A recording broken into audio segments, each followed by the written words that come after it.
Megastar Chiranjeevi 150వ సినిమాతో records వేట మొదలుపెట్టాడు. దీంతో మెగాస్టార్ స్టామినా తగ్గలేదు అని రుజువైతే అన్నయ్యపై అభిమానం తగ్గలేదని ప్రేక్షకులు నిరూపించారు.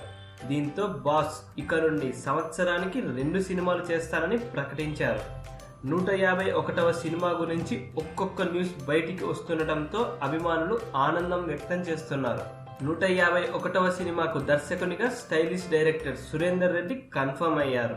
రామ్ చరణ్ కొనిదెల ప్రొడక్షన్స్ లోనే దీనిని నిర్మించడానికి డిసైడ్ అయ్యారు.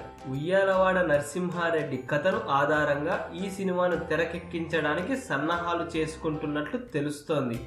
ఇది 1840 నాటి కథ కావడంతో అప్పటి కాలానికి తగినట్లుగా బాగా సెట్లు, గ్రాఫిక్స్ వాడాలని డిసైడ్ అయ్యారట. బాహుబలి సినిమా గ్రాఫిక్స్ ని, విజువల్ ఎఫెక్ట్స్ ని చాలా బాగా చూపించడంలో సక్సెస్ అయ్యారు ఆ సినిమా టెక్నీషియన్స్.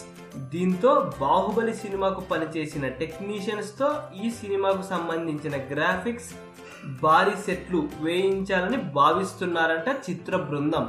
ఇవన్నీ వింటుంటే ఈ సినిమాను చాలా డిఫరెంట్ గా, పవర్ఫుల్ గా తెరకెక్కిస్తున్నారని అర్థమవుతోంది. ఈ సినిమాపై అంచనాలు ఇప్పుడే మొదలైపోతున్నాయి. ఈ వీడియో కనుక మీకు నచ్చినట్లయితే లైక్ చేయండి, కుదిరితే షేర్ చేయండి. ఛానల్ని సబ్స్క్రైబ్ చేయడం మాత్రం మర్చిపోకండి. మరిన్ని ఇంట్రెస్టింగ్ మూవీ అప్డేట్స్తో మీ ముందుకు వస్తాను.